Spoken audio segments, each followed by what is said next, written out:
Alright, gamers. Welcome to a video with SirLucien from SirLucien Gaming. We're going to talk about how you're going to run Mass, the next generation.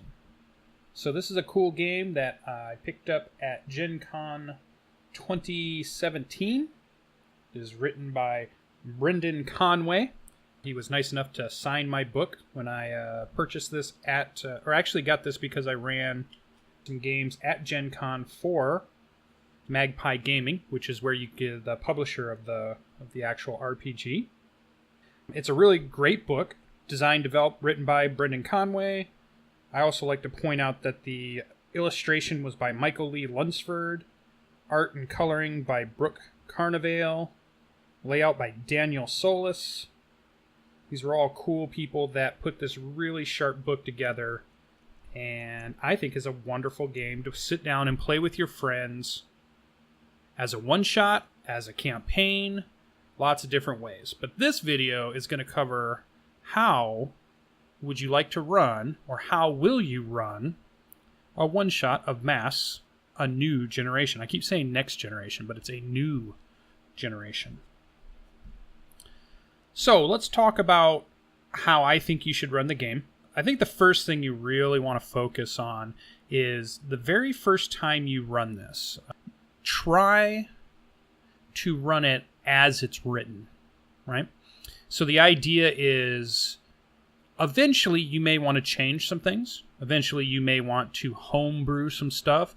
Maybe you have a superhero city in mind, or maybe you want to adapt it to a cool comic book series that you've read and that you're a big fan of.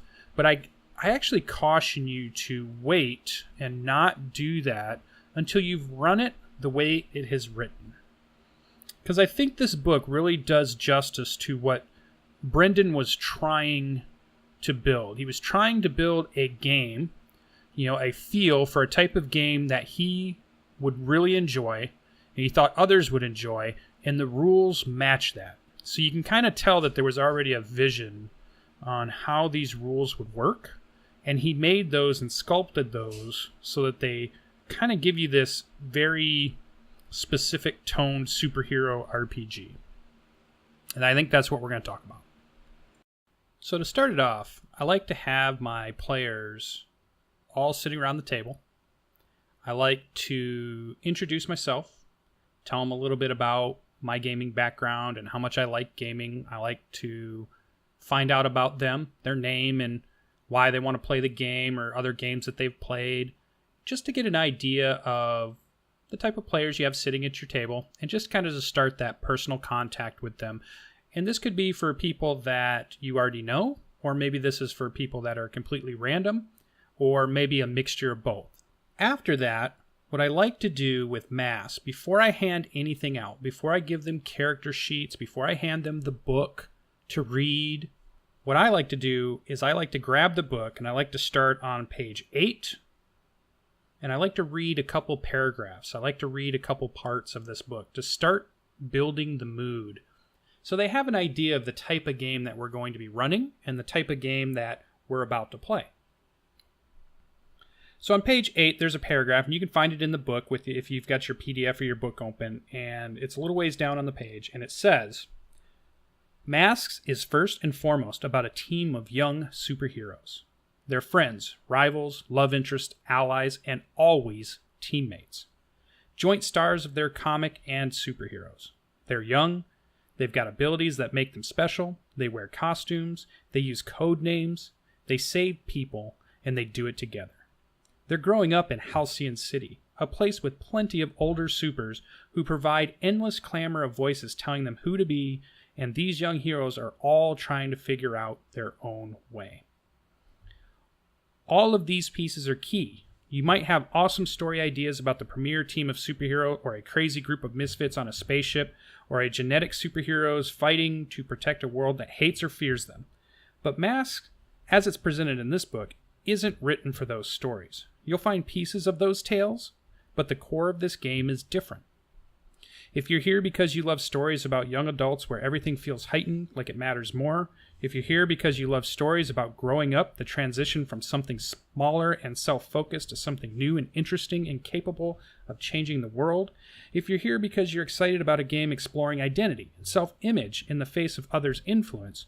Or if you're here because you love superhero stories, punching aliens, making dramatic speeches, and saving the world, then good, you're in the right place. So this first paragraph on page 8 really sets the tone of what type of game this is. To say it's a superhero game isn't quite enough, because in a lot of ways, Mass is a very specific superhero game. Now, it doesn't mean that once you've gotten used to playing this game and once you've run this many times, that you won't be able to kind of change the narrative or move it in a different direction. But I definitely encourage that very first time you're going to run it, or maybe the first couple, run it as written so that you get a good feel for exactly how these rules were put in place and why they were put in place, the type of story it's trying to help you to tell first before you go and start changing things or modifying things. The next thing I like to read to them is the part on page 9 about Halcyon City, because you want to set up that another main character besides the superheroes themselves, beside the super team that they form. Halcyon itself is like an NPC. It's like a character. It needs to have a character. And you want to frame it that way. So when you talk about our camera comes down, pans out of the clouds like in a helicopter shot, use those cinematic terms just before you're about to read this to them. And then read this part to them. There's no place like it anywhere else on Earth. And to those who call it home, there's no place better. Halcyon City is massive, bustling megapolis. Ooh, tough word. Gleaming silver skyscrapers adorn in business districts and assorted streets, bridges and rails crisscross its body. Countless people from countless cultures and walks of life populate this great city. It's a contradictory and wonderful combination of darkness, crime, corruption, and flaws, built on the airs of the past alongside light, hope, and the promise of change and growth. It's always been the city of tomorrow and yesterday, and that's never been more true than today. Halcyon is the focal point of the super-powered, extra-normal world. Caped figures soar through its skies and break into fights against terrible monsters and gigantic robots. Villains scheme in nefarious lairs hidden in the clouds over the city, while heroes meet and contemplate their next course of action in their golden halls of justice. Paranormal adventurers walk Halcyon City streets looking for distortions and portals to other realms, while time travelers and aliens make the city their home, for better or worse. The city's always had more than its share of strange heroes and goings-on, but since the late 1930s it's played home to more superhumans and their kin than any other place on Earth, and the city has evolved to fit its population. Construction crews work at ridiculous speeds to repair the damage done by superhuman brawls. Law enforcement has adapted to the superhuman activity with a unique set of responses and equipment. Halcyon hosts the headquarters of Aegis, the Advanced Expert Group for Intervention and Security, an elite government agency that arose specifically to deal with superhumans among the weird, secret, and superhuman-oriented organizations. Over the course of 80 years of superheroes, Halcyon City has seen 3 relative distinct generations of superheroes rise and fall. These 3 generations are known colloquially as the Gold Generation, the Silver Generation, and the Bronze Generation. And now, there's a new generation rising. The children of other superheroes or trainees of prior generations or brand new superpowered individuals, all trying to figure out who they are in the midst of Halcyon City's own special brand of wonder and insanity. That's you. You're the new generation, and as soon enough, this city with its amazing miracles and impossible wonders will be yours. Who will you be when it's time to inherit Halcyon's reigns? What will you make the place? Whose butts will you kick on the way? So I like to read that to them to give them a feel. So it introduces them to how the city is going to be, the type of tone of the city. It's got a little bit of everything. It's crazy. It's over the top. 80 years of superheroes in it. It introduces you to the generations to understand that this is a city that's had to deal with superheroes for a very long time and has had adapted to be able to do that. And that's the type of game that we're going to set or put our setting in so that our players can kind of get a feel for what we're about to do in the story we're about to tell. So I really like that part, and that's how I always start off my games. And I haven't handed out character sheets yet.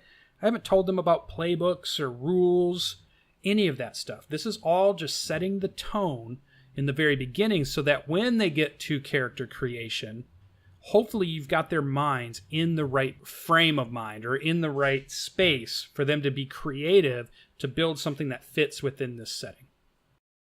All right.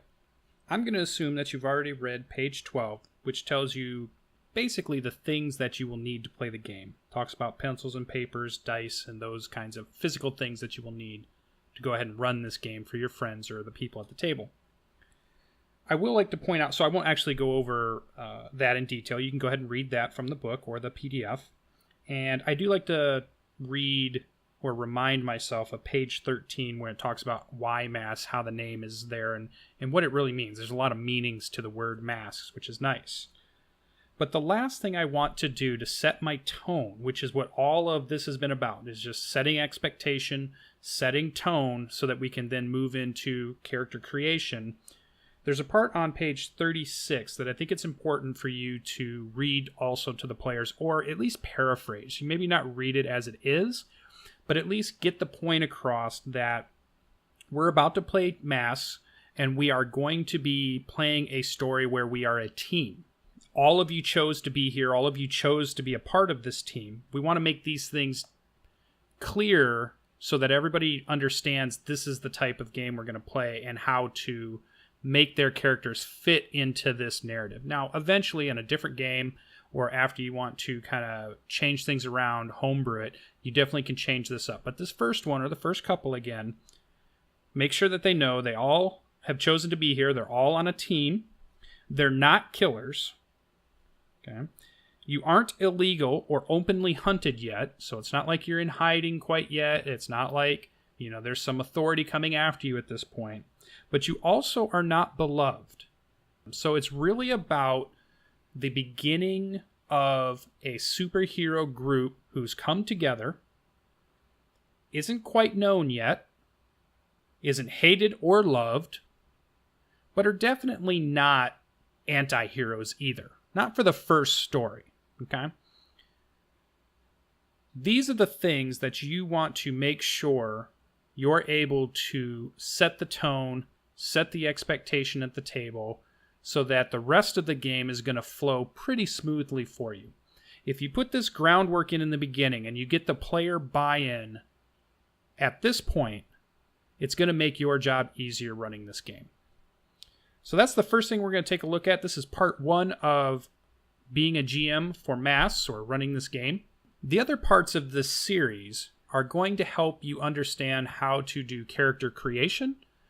They are going to help you understand how to play the game or run the game. And they're going to also help explain some of the more intricacies of player moves, team moves, influence, villains, hits and misses, dice to roll, all those things that come with playing this game. So I hope you come back to the channel. I hope you check out the other parts in this series of How to GM Masks, A New Generation.